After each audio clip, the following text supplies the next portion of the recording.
இவங்களுக்கு அகப்படவே இல்லை, தீர்ப்பு சொன்னாங்க. அடுத்து தன்னை பார்க்கல அவர்கள் தன்னை பார்க்கிலும் வயது சென்றவள் ஆனபடியினால் எலிக்கு யோபின் வார்த்தைகள் முடிந்த தீரு மட்டும் காத்திருந்தான். இதுல இருந்து என்ன தெரியுது? வயசா இருக்கிறாங்கன்றனால அவங்க கரெக்டா பேசுறாங்கன்னு அர்த்தம் கிடையாது. நீங்க திரும்ப சொல்லுங்க. வயசா இருக்கிறனால அவங்க சரியா பேசுறாங்கன்னு அர்த்தம் கிடையாது. அடுத்து அந்த 3 மனுஷரின் வாயிலும் மறு உத்தரவு பிறக்கவில்லை என்று எலிகூ கண்டபோது அவனுக்கு கோபம் உண்டது. அடுத்து 6 வேகமாசிமா. ஆகையால் பரகேலின் குமாரன் எலிகூ என்னும் பூசியன் பிரதியுத்தரமாக, நான் இளம் வயதுள்ளவன் சார்.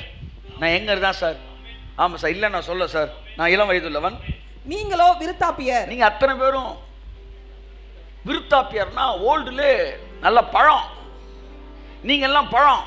நான் இல்லன்னு சொல்லல. ஆகையால் நான் அஞ்சி என் அபிப்பிராயத்தை உங்களுக்கு முன்பாக வெளிப்படுத்த பயந்திருந்தேன். அதனால நானும் பயந்து, சரி நீங்க பெரிய ஆட்கள் பேசிட்டு இருக்கீங்க, பெருசுனா பெரிய ஆட்கள் அர்த்தம்யா, நீயே தப்பா எடுத்துக்கிற.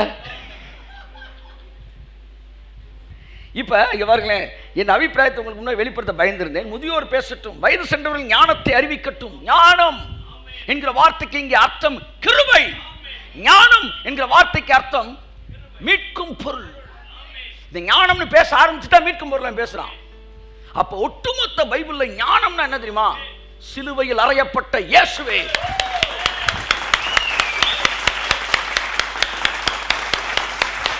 சிலுவையில் அறையப்பட்ட இயேசு கிறிஸ்துவின் செய்தியை ஞானமா இருக்கிறது. இங்க ஞானம் இன்ட்ரோடக்ஷன் கொடுத்துட்டு மீட்கும் பொருள் பேசுறான் பாரு. புரிஞ்சுக்காங்க. ஏதோ பரலோகத்துக்கு எத்தனை படிக்கட்டு, ஜெபத்தின் 7 படிகள், உபவாசத்தின் 9 படிகள், 72 மணி நேரம் இழுத்து பிடித்து ஜெபிப்பது, இதெல்லாம் ஞானம் கிடையாது. சிலுவையில் அறையப்பட்ட இயேசு. ஆமென். ஞானத்தை நீங்கள் அறிவிப்பீர்கள் என்று நான் வெயிட் பண்ணேன். ஏதோ பேசுனீங்களடா. எலியான் நீங்க, என்னமோ சொன்னீங்க, ஜெபம் நீங்க, கத்தனும் நீங்க. சிலுவையில் அறையப்பட்ட இயேசு எவனுமே பேசல. அப்பதான் கோமாறான். 72 ஜெபம் பண்ணது பிரச்சனை இல்லப்பா. எங்கேயாவது சிலுவையில் கொடுக்கப்பட்ட கரியத்தை பத்தி நீ பேசுனியா? நானும் காத்திருந்தேன், விருத்தாப்பியர் பேசட்டும், முதியோர்கள் பேசட்டும், ஞானம் இருக்கும் என்று காத்திருந்தேன். ஆனா ஒருத்தன் கூட ஞானத்தை பேசல. ஞானம்னா என்ன? விவரமா ஆழமா பேசுறதுலாம் ஞானம் கிடையாது. சிலுவையிலே உங்கள் நல்வாழ்விற்கும் என் நல்வாழ்விற்கும் எதை இயேசு செலுத்தி தீர்த்தார் என்று ஒருவன் பேசினால் அதுதான் சுத்தமான அக்மார்க் நெய்யினால் செய்யப்பட்ட ஞானம். that is pure wisdom. கலப்படம் இல்லாத ஞானம்.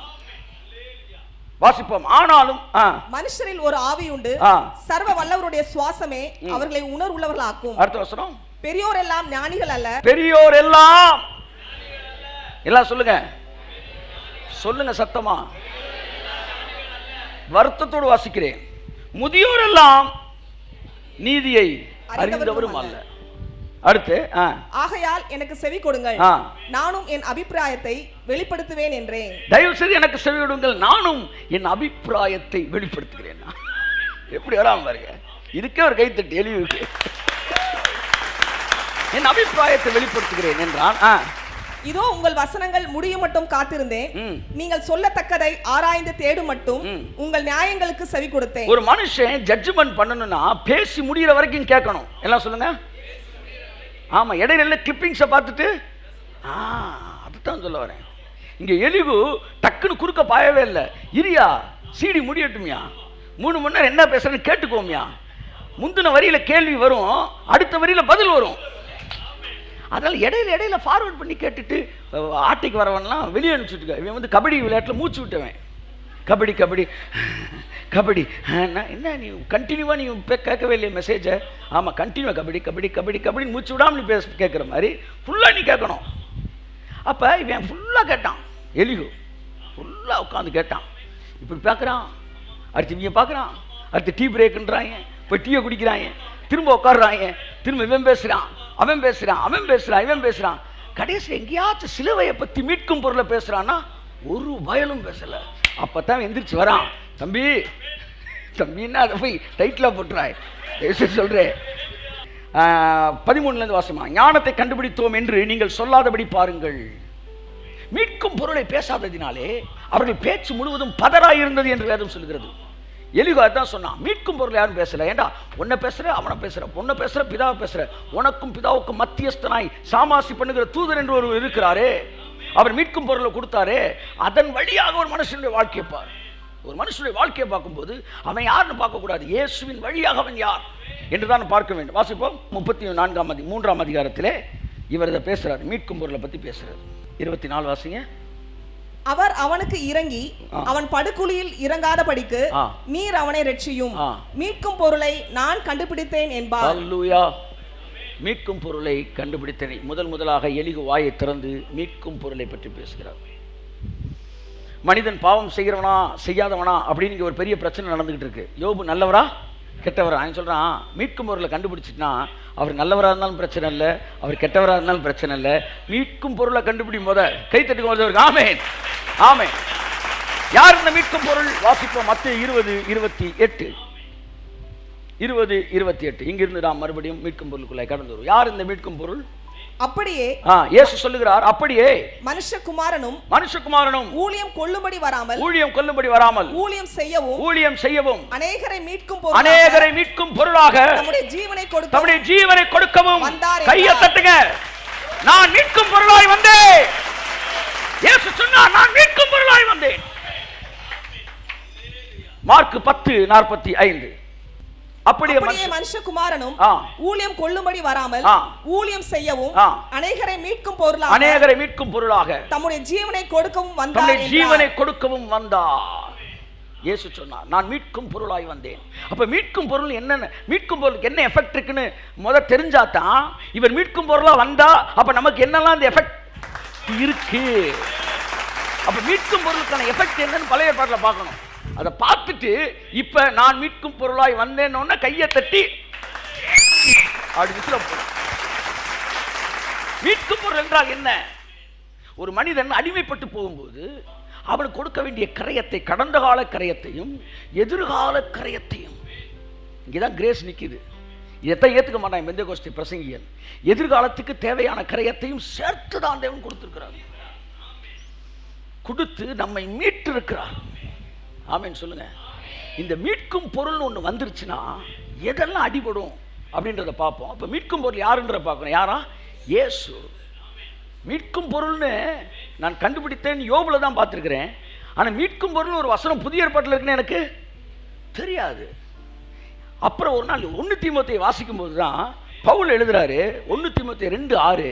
அப்பதான் முதலாக அந்த மீட்கும் பொருள்ன்ற வார்த்தையை நான் பார்க்கிறேன். வாசிப்போம். எல்லாரையும் மீட்கும் பொருளாக நாம் எல்லோரையும் முந்தின வசனம் வாசிமா. தேவன் ஒருவரே. சாமாசி தூதனையும் தேவனையும் பேசுறான் பாருங்க. தேவன் ஒருவரே, தேவனுக்கும் மனுஷருக்கும் மத்தியஸ்தரும் ஒருவரே. சாமாசி பண்ணுகிற தூதனானவர். கையை தட்டுங்க. மத்தியஸ்தர் ஒருவரே. நாம் எல்லோரையும் மீட்கும் பொருளாக தம்மையே ஒப்பு கொடுத்த மனுஷனாகிய கிறிஸ்து இயேசு அவரே. கையை தட்டி ஆமென் சொல்லுங்க. ஒரு அல்லேலூயா சொல்லுங்களேன். ஹalleluya. எல்லாம் சொல்லுங்க. தேவன் ஒருவரே, தேவனுக்கும் மனுஷனுக்கும் சாமாசி பண்ணுகிற மத்தியஸ்தர் ஒருவரே. நாம் எல்லோரையும் மீட்கும் பொருளாக. உங்களை மீட்கிறதுக்கு பொருள் கொடுத்தாருங்க. கொடுத்தவர் இல்லை அவர் சார், அந்த பொருளே அவர்தான். கொடுத்தது பிதா. அந்த பொருள் யாரு? இயேசு. இயேசுவின் ரத்தம் மீட்கும் பொருளாக கொடுக்கப்பட்டு நாம் எல்லோரையும் பிசாசின் கரங்களில் இருந்து 2000 வருஷங்களுக்கு முன்பாகவே அவர் விடுதலை செய்து விட்டார். இனி வியாதி உங்கள் மீது கிரியை செய்ய வேண்டிய அவசியம் இல்லை. இனி பயம் உங்கள் மீது கிரியை செய்ய வேண்டிய அவசியம் இல்லை. இனி குழப்பம் உங்கள் வாழ்க்கையில் இருக்க வேண்டிய அவசியம் இல்லை. ஏனென்றால் மீட்கும் பொருளாய் இயேசுவை கொடுத்து நீங்கள் மீட்கப்பட்டு விட்டீர்கள். சொப்பனம், தரிசனம், எதிர்மறையான தீர்க்க தரிசனங்கள், இது எல்லாமே மீட்கும் பொருள் ஒன்று வந்தால் அடியாகி போயிடும். என்ன ப்ரொஃபட்டிக் மெசேஜா இருக்கட்டும், மீட்கும் பொருள் அப்படின்னு வந்துட்டா தீர்க்க தரிசனம் அடிபட்டு போயிடும். இப்ப நான் வாசிக்க போற எலிகு சொல்றான், சொப்பனம், வெளிப்பாடு, தரிசனம் என்ன வேணாலும் பேசு, இன்னும் 3 நாள் இறந்து போவாய் அப்படின்னு ஒரு தீர்க்க தரிசனம் சொல்றாரு. அவர் இது வரைக்கும் 600 தீர்க்க தரிசனம் சொல்லியிருக்காரு. 600 நடந்திருக்கு. 601 உங்களுக்கு சொல்றாரு 3 நாள் நீ செத்துருவான்னு. மீட்கும் பொருளை பற்றி அறிவில்லாததுனால நீங்க செத்துருவீங்க. ஆனா மீட்கும் பொருளின் வல்லமையை நீங்கள் பேசும்போது அந்த தீர்க்க தரிசனம் பலமிழந்து, என்ன காரணத்திற்காக நான் சாக வேண்டுமோ அதற்கான கிரயத்தை அந்த மீட்கும் பொருள் கொடுக்கப்பட்டபடியினால், அந்த மீட்கும் பொருளின் வல்லமைக்குள் நீங்கள் வந்தபடியினால் அந்த தீர்க்க தரிசனம் அங்கே செயல் இழந்து போகிறது. கரங்களை தட்டி கர்த்தருக்கு நன்றி சொல்லுவோம். ஆமென். என் அன்புக்குரியவர்களே, எல்லோரையும் மீட்கும் பொருளாக தம்மை தாமே ஒப்பு கொடுத்த கிறிஸ்து இயேசு அவரே ஒவ்வொருவருக்காகவும், உங்கள் ஒவ்வொருவருக்காகவும், எனக்காகவும், உங்களுக்காகவும், நம் எல்லோருடைய பாவங்களுக்காகவும், கடந்த கால பாவங்களுக்கு மட்டுமல்ல, யூபிலி வருஷம் வரைக்கும், நம்முடைய வாழ்க்கையில் விடுதலையின் வருஷம் வரைக்கும், நம்முடைய வாழ்க்கையிலே நிகழப்போகிற அத்தனை எதிர்மறையான காரியங்களுக்கும் சேர்த்து ஒரு கிரயத்தை கணக்கு பார்த்து கொடுத்தாரையாது கொடுத்து நம்மளை சிலுவையில் மீட்டுட்டாரு. இந்த செக்கு மாடை கழட்டி விட்டா அது என்ன செய்யும்? செக்கு மாடை கழட்டி விட்ட பிறகு இப்படி தான் சொல்லுவோம். அதை நீங்கள் வெளியில் கூட்டு போனீங்கன்னா, இந்த எங்கே அலங்காநல்லூர்லேருந்து அப்படி கூட்டு மதுரை பக்கம் கொண்டு வரலாம்னா, அது பாட்டுக்கு என்ன செய்யும்? ஒவ்வொரு ஏரியாவும் ரவுண்ட் ஆன மாதிரியே சுற்ற ஆரம்பிச்சிடும். சரி, இங்கே ஏதோ ரவுண்ட் ஆனாதான் இருக்குது போல், நீங்கள் பாட்டு அது மேலே படுத்துட்டு காலையில் இப்போ நைட்லாம் பாருங்கள், அலங்காநல்லூர்லேருந்து வெள்ளம் ஏற்றிட்டு பஸ் ஸ்டாண்டுக்கு கொண்டு போவான். ஆமாம், நைட்டு அந்த போகிற ஆள் தூங்கிடுவார் வண்டியில். அவர் தூங்குகிற டைம் பார்த்து நாங்கள் 2 மண்டபத்தை தான் எடுத்துகிட்டு உட்காந்து இந்த சாந்தி நகரில் 12 மணிக்கு மேலே உட்காந்து எதிர்காலத்தில் ஊழியம் செய்வது எப்படி அப்படின்னு பேசிட்டு இவன் தூங்கிட்டே இருப்பான். ஆனால் அது எங்கே, அந்த வண்டி எங்கே போய் சேருமோ அங்கே போய் சேர்ந்துடும். அதான் இந்த வாசம் ஆச்சரியமாக இருக்குது. மாடு தன் முன்னனையும், கழுதை தன் எஜமானனையும் அறியும். என் ஜனங்களோ என்னை குறித்து அறிவில்லாது இருக்கீங்களேடா, கழுதையை விட கேவலமாக இருக்கேடா. உங்களை சொல்ல நான் வசனம் சொல்கிறேன். மாடுக்கு கூட தன் முன்னணை எதுன்னு தெரியுது. இதுதான் என் முன்னணைன்னு. உனக்கு நல்ல வாழ்க்கை தான் உன் முன்னணை. அதாவது ஒரு ப்ராஸ்பரஸ் லைஃப் தான் உன்னுடைய வாழ்க்கை அப்படின்ற உனக்கு தெரியலையா? நீ வறுமைக்கும் தரித்திரத்துக்குமே ஓடுற. அது இல்லைப்பா உன் முன்னணை இது. கழுதைக்கு தன் எஜமானன்னு தெரியுமா? எஜமான் எவ்வளோ நல்லவர், என்ன பண்ணுறாரு. ஆனால் பெந்தோகோஸ்தேக்காரனுக்கு கடவுள் யாருன்னு தெரில. அப்போ இந்த மாடு இப்படி போகுது. இந்த செக்கு மாடை கலட்டி விட்ட பிறகு அது சுற்றிக்கிட்டே தான் வர்ற மாதிரி நம்மளையெல்லாம் தேவன் விடுதலை ஆக்கிட்டாரு. விடுதலையாக்கின பிறகும் நாம் அடிமைகளாக இருப்பதாகவே நினைத்து கொண்டு இந்த ரொம்ப நாள் திருடி போலீஸ்காரனை பார்த்து ஓடிக்கிட்டே இருப்பாங்கல்ல, இவங்க வாழ்க்கையில் திருடுறதே நிப்பாட்டிட்டு என்ன நல்லவனா வாழ முடிவு எடுத்துட்டு இவங்க போயிட்டு இருக்கும்போது, அப்போ போலீஸ்காரனை பார்த்தாங்கன்னு வச்சுங்களேன், டக்குன்னு பக்கத்து சந்தில் ஓடிடுவாங்க. நம்ம எதையும் திருடலையே, நம்ம திருடலை, ஆனால் நம்ம சப்கான்சியஸில் நம்ம திருட.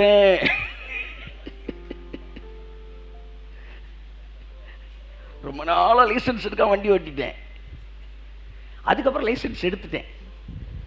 ஆனாலும் எடுத்ததுக்கப்புறம் எங்கேயாச்சும் ஒரு காக்கி ட்ரெஸ் இப்படி நிற்பாட்டிருப்பேன். ஐயோ, அப்புறம் மனசு நீ எடுத்துட்டோமா சரி அப்படி திரும்ப. எத்தனை பேர் அதை எக்ஸ்பீரியன்ஸ் பண்ணியிருக்கீங்க? லைசன்ஸ் எடுத்த பிறகு அது சப்கான்சியஸில் நம்ம லைசன்ஸ் எடுக்காதவங்க அப்படின்னு. அந்த மாதிரி தான் ஒரு டர்ரு நம்ம எல்லாத்தையும் விடுதலை ஆக்கிட்டாரு. ஆனாலும் மனசுக்குள்ளே ஒரு டர்ரு இருக்குது. அது நான் ஒரு பாவி. பாஸ்டரும் வந்தவொன்னா அதை என்ன செய்கிறாரு, கொஞ்சம் நல்லா திட்டி விடுறாரு. மீட்கும் பொருளை கரையத்தை பேசுவதே ஞானமாக இருக்கிறது. வாசிப்போம் 33:15. எப்படி தரிசனங்கள் சொப்பனங்கள் எல்லாத்துக்கும் மேலே மீட்கும் பொருள் இருக்கிறது. யாராவது உங்களுக்கு எதிர்மறையான ஒரு தரிசனம் சொன்னாங்க, இல்லை நீங்களே எதிர்மறையாக ஒரு சொப்பனம் பார்த்துட்டீங்க சார், உங்கள் வீட்டில் யாரோ சாகுற மாதிரி, உங்கள் குடும்பத்தில் யாரோ வியாதிப்படுற மாதிரி இப்படி பார்த்துட்டிங்கன்னா இது நடந்துருமோ நீங்கள் பயப்பட வேண்டாம். நீங்கள் சொல்லணும், மீட்கும் பொருளை கண்டுபிடித்தேன்.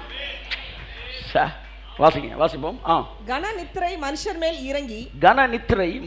இறங்கி அவர்கள் படுக்கையின் மேல் அயர்ந்திருக்கையில் அவர் ராக்காலத்து தரிசனமான சொப்பனத்திலே மனுஷருடைய செவிக்கு தாம் செய்யும் காரியத்தை வெளிப்படுத்தி அதை அவர்களுக்கு வரும் தண்டனையினாலே முத்திரை போட்டு மனுஷன் தன்னுடைய செய்கையை விட்டு நீங்கவும் மனுஷருடைய பெருமை அடங்கவும் செய்கிறார். இங்க பாருங்களேன், நடக்க போற ஆபத்தை கர்த்தர் காட்டுவாரு அப்படின்னு எலிகு பேசுறாரு. கர்த்தர் என்ன செய்வார், நடக்க போகிற காரியத்தை காட்டி இப்படிலாம் நடக்குதுப்பா, உன் செயலை மாற்றிக்க அப்படின்னு சொல்லுவாராம். அப்படி சொல்கிறதுக்கு என்னென்ன வார்த்தை வருது? ராக்காலத்திலே தரிசனம் நம்பர் 1, தரிசனம் நம்பர் 2 சொப்பனம், மனுஷனுடைய செவிக்கு தாம் செய்யும் காரியத்தை வெளிப்படுத்தி நம்பர் 3 வெளிப்பாடு. ஒன்று சொல்லுங்க, தரிசனம். ரெண்டாவது சொப்பனம். மூணாவது வெளிப்பாடு. அதை அவர்களுக்கு வரும் தண்டனை. 4 தண்டனை. முத்திரை போடுகிறார். முத்திரை போட்டால் அதை மாற்றவே முடியாது. ஒரு தரிசனம், எல்லாம் சொல்லுங்க. அப்புறம் ஒரு சொப்பனம் எப்படி இருக்கும்? அப்புறம் ஒரு வெளிப்பாடு. பைபிளை திறந்தவங்க இது எல்லாத்துக்கும் மேலே இந்த 3ஐயும் கொடுத்து உங்களுக்கு முத்திரையே போட்டார். உனக்கு இது நடக்க போகுதுன்னு. இந்த விஷயத்தை தேவன் மனுஷனுக்கு சொல்லும்போது 100% அவனை தப்பு வைக்கிறதுக்கு தான் சொல்கிறாராம். எதிர்மறையான கனவுகள் வரும்போது ஒன்றை புரிந்து கொள்ளுங்கள், அது உங்கள் வாழ்க்கையில் நடக்க வேண்டும் என்பதற்காக அவர் காட்டவில்லை, அதை நடக்க விடாமல் நீங்கள் மாற்ற முடியும் என்பதற்காகவே அவர் காட்டுகிறார். என் வாழ்க்கையில் நூற்றுக்கணக்கான எதிர்மறையான தரிசனங்களை நான் தேவனுடைய கிருபையினாலே மாற்றி இருக்கிறேன். அது விட்டுருந்தா நடந்திருக்கும், அது விட்டுருந்தா நடந்திருக்கும். ஆனால் அதை தேவன் எனக்கு சொன்னதுனால அதை நடக்க விடாமல் தடுத்துருக்குறோம். அப்போ உங்களுக்கெல்லாம் எதிர்மறையாக வந்தால் உடனே காலை எழுந்திரிச்சு கையை தட்டி ஸ்தோத்திரம் ஸ்தோத்திரம் ஸ்தோத்திரம் அல்லேலூயான்னு சொல்லிடணும். ஏன் சொல்லுங்க? ஏன்னா அதை நீங்கள் உங்களுக்கு முன்னாடியே சொல்லி கொடுத்துட்டாரு, உங்களுக்கு காமிச்சு கொடுத்துட்டாரு உங்கள் எதிரியை. அப்போ நீங்கள் அதுலேருந்து ஈஸியாக என்ன செஞ்சுக்கலாம்? தப்பிக்க முடியும்ன்றனால காட்டியிருக்கிறாரு. உங்களுக்கு காய்ச்சல்னா டாக்டர் கூப்பிட்டு சொல்லுவாரா மாட்டாரா? சொல்லுங்க சொல்லுங்கங்க, கூப்பிட்டு சொல்லுவார். ஏன்? நீங்கள் மாத்திரை போட்டு சரியாகிறீங்க. ஆனால் கேன்சர்னா சொல்லுவாரா? நேரம் சொல்ல மாட்டார். யாராச்சும் வீட்டில் இருக்கிற கூப்பிட்டு சொல்லுவார். உங்களால் முடியலன்னா உங்களுக்கு சொல்ல மாட்டாங்க. உங்களால் தப்பு வைக்க முடியாததுன்னா உங்கள்கிட்ட கனவுல காட்ட மாட்டார். கனவுல காட்டுறாருன்னா என்ன தெரியுமா? உன்னால் ஈஸியாக அதுலேருந்து தப்பிச்சுக்கலாம். நீ நினச்சா எஸ்கேப் ஆகிக்கலாம். ஆமாம், ரைட்டில் வரானா லெஃப்ட்டில் போயிருன்னு அர்த்தம். 70 பிள்ளையை கொலை செய்ய நாட்டில் பஞ்சம் வர மாதிரி தானே கனவு கண்டான் பாருன்னு சொல்லுங்கள். பஞ்சம் வர மாதிரி தானே கனவு கண்டான். வந்தது பஞ்சமாக செழிப்பா. அப்படியே கையை தட்டிட்டு காணிக்க போட்டுட்டு கையை தட்டுக்க முத பார்த்தது பஞ்சம், வந்தது செழிப்பு. தேவன் எதிர்மறையான சொப்பனம் உங்கள் வாழ்க்கையில் வரும் என்றால் நீங்கள் இயேசு கிறிஸ்து நாமத்தில் மீட்கும் பொருளை வைத்து அதை நேர்மறையாய் மாற்றக்கூடிய வல்லமை உங்களுக்கு இருக்கிறது என்று நான் சொல்கிறேன். இப்போ இங்கே எதிர்மறையானதெல்லாம் சொல்லிட்டு வாசிங்க, 20 வாசிங்க. அவன் ஜீவன் அப்பத்தையும் அவன் ஆத்துமா ருசிகரமான போஜனத்தையும் அரோசிக்கும். அவன் மாம்சம் காணப்படாதபடிக்கு அழிந்து மூடப்பட்டிருந்த அவன் எலும்புகள் வெளிப்படுகிறது. அவன் ஆத்துமா பாதாளத்துக்கும் அவன் பிராணன் சாவுக்கும் சமீபிக்கிறது. நல்லா கவனிங்க. எதிர்மறையான சொப்பனம், தரிசனம், வெளிப்பாடு, தண்டனை, முத்திரை எல்லாம் போட்டு அவன் எலும்பெல்லாம் வெளியே தெரிஞ்சு அவனுடைய ஆத்துமா பாதாளத்துக்கு சமீபத்திருக்கிற few steps to hell, பாதாளத்துக்கும் நரகத்துக்கும் இன்னும் சில அடிகள் தான் இருக்கிற இந்த நேரத்தில் 1000 ஒருவராகிய சாமாசி பண்ணுகிற தூதனானவர் கையத்தட்டே. இப்பேற்பட்ட எதிர்மறையான சூழ்நிலையிலே 1000 ஒருவராகிய சாமாசி பண்ணுகிற தூதரானவர் மனுஷனுக்கு தம்முடைய நிதானத்தை அறிவிக்கும்படிக்கு அவனுக்கு அனுசாரியாய் கம்பேனியனாய் இருந்தாரேயானால் அவர் அவனுக்கு இறங்கி அவனை படுகுழியில் இறங்காதபடிக்கு அவன் கையை பிடித்து, நான் சொல்றேன், அவனை இழுத்து நீர் அவனை ரட்சியும் மீட்கும் பொருளை நான் கண்டுபிடித்தேன். ஹல்லேலூயா. மீட்கும் பொருள் அப்படின்னு ரட்சகர் சொன்ன உடனே சொப்பனம் அடியாச்சு. அடுத்து தரிசனம் அடியாச்சு. அடுத்து வெளிப்பாடு அடியாச்சு. அடுத்து தண்டனை அடியாச்சு. போட்ட முத்திரையே உடைச்சார். ஆமென் ஆமென் ஆமென். ஹல்லேலூயா. அவ்வளவுதான் மேட்ரு. 10 லட்சம் ரூபா ஒருத்தர் வாங்கியிருக்கிறீங்க, திரும்ப கொடுக்காத நேரம் அவர் உங்கள் மேலே, நீங்கள் அவர்கிட்ட வாங்கினால அவர் உங்கள் மேலே கம்ப்ளைண்ட் பண்ணி கோர்ட்டு கொண்டு போகிறாங்க. கொண்டு போனோன்னு உங்களை நேராக வந்து ஒரு 6 மாதம் 1 வருஷம் உள்ளே வைக்கணும். இதை வந்து இவ்வளவா நீ திரும்ப செலுத்த முடியாதுன்னா இத்தனை வருஷம் நீ உள்ளே இருக்கணும். எத்தனை வருஷம் எனக்கு தெரில. அவனும் இப்படியே கேட்டுக்கிட்டே இருக்கணும். இப்போ வர்றதில்லை போல். என்ன செக்ஷனு, ஏதோ ஒரு செக்ஷனில் போட்டு உள்ளே வச்சுட்டாங்க. போட்டதுக்கப்புறம் எத்தனை வருஷம்னு ஒரு முத்திரை எழுதி முத்திரை போடுறாங்க. அடுத்து எந்த ஜெயிலில் வைக்கணும், அடுத்து இந்த ஜெயிலேருந்து எப்போ வந்து இவனை இங்கேருந்து செல்லு கூட்டு போகணும், எத்தனை பேர் பாதுகாப்போட கூட்டு போகணும், அங்கே எந்த இதில் வைக்கணும், இப்படி பல மேட்ரு எழுதுறாங்க. எழுதி பிளான் பண்ணி அதுக்கப்புறம் டிஎஸ்பிக்கு எஸ்பிக்கு எது என்ன பொருளை உள்ள ஜெயிலர் கையில் கொடுத்து அதுக்கப்புறம் வந்து அவன் எந்த சூப்பரிண்டென்ட்டு எப்படியே ஏதோ எல்லாம் எழுதி இங்கே இவர் கீழே இருக்கணும், இங்கனக்குள்ளே இருக்கணும், இந்த வேலை அவன் செய்யணும்னு வரைக்கும் எழுதிட்டாங்க. இவ்வளோ மேட்டர் இருக்குல்ல, ஒருத்தர் நேராக வந்து 10 லட்சத்தை கொடுத்துட்டாரு. இப்போ எழுதி வச்சு இவ்வளோ மேட்டரும் விடிய விடிய உட்காந்து யோசித்தாங்கல்ல, அம்புட்டு அடியாகி போயிடும். 10 லட்சம் கொடுத்து நீ வழியே வடான்னு கூட்டு வந்துடும். இப்படித்தான் சிலுவையில் இயேசு எனக்கு செய்வார். ஆமே. பழைய ஏற்பாட்டில் மோசே உட்காந்து நைட்டெல்லாம் உட்காந்து கண்ணாடியை போட்டு என்னென்னமோ எழுதுனான் பிரமாணம். இப்படி பண்ணா அப்படி, அப்படி பண்ணா இப்படி பண்ண கப்படி இப்படி கப்படி கப்படி கப்படி கப்படி இப்படின்னு எழுதி முடிச்சான்ல. என்னடா இப்போ இதெல்லாம் செஞ்சா அப்படி செஞ்சாதான் இப்படி, இந்தா இதை கொடுத்துருந்தா வச்சுக்க, அவனை வெளியே கூட்டுவா. இப்போ நீங்கள் எழுதுறது அது நடுவில் இராதபடி குலைத்து அதை கிழித்து போட்டு மீட்கும் பொருளை பிதா எனக்காக கொடுத்தார். ஸோ இந்த மீட்கும் பொருள் வந்த உடனே மீட்கும் பொருளை கண்டுபிடிச்சிட்டிங்கன்னா உங்கள் வாழ்க்கையில் எதிர்மறையானது முத்திரை போடப்பட்டு தான் நொறுக்கப்பட்டு போகும். ஆமீன் சொல்லுவோம். அதுக்கப்புறம் வாசிங்க. மீட்கும் பொருளை கண்டுபிடித்தேன், நான் முடிக்கிறேன் என்பார். அப்பொழுது அவன் மாம்சம் வாலிபத்தில் இருந்ததை பார்க்கிலும் ஆரோக்கியம் அடையும். ஹல்லேலூயா. இயேசு கிறிஸ்துவை சொந்த ரட்சகராக ஏற்றுக்கொண்டு அந்த மீட்கும் பொருளை கண்டுபிடிச்சிட்டீங்களா? இயேசுவை ஏற்றுக்கொண்டவங்க கை தூக்குங்க. அப்படின்னா என்ன அர்த்தம்? என்ன அர்த்தம்? மீட்கும் பொருளை கண்டுபிடிச்சிட்டீங்கன்னு அர்த்தம். மீட்கும் பொருளை கண்டுபிடிச்சேன்னு சொல்லுங்க, சத்தமா சொல்லுங்க. மீட்கும் பொருளை கண்டுபிடித்தேன். பின்னாடி இருக்கிறவங்க பாட்டி எல்லாரும் மீட்கும் பொருளை ஆமென் கண்டுபிடித்தேன் என்று சொன்னால் உங்கள் மாம்சம், நீங்க அடிமைப்பட்டனால தான் நான் வந்து வயசாச்சு, எலும்புலாம் வெளியில தெரிகிற மாதிரி ஆச்சு அவனுக்கு. மீட்கும் பொருளை கண்டுபிடிச்ச உடனே அவன் வாலிபத்தில் இருந்த விட அப்படியே ஆரோக்கியமாயிட்டான். டெய்லி காலை எழுந்திரிச்சு 2 தடவை, 10 மணிக்கு ஒரு 2 தடவை, 2 மணிக்கு 2 தடவை, நைட்டு 2 தடவை சொல்லுங்க, மீட்கும் பொருளை கண்டுபிடிச்சு, மீட்கும் பொருளை கண்டுபிடிச்சு. உங்கள் வாலிபத்தில் இருந்ததை பார்க்கும்.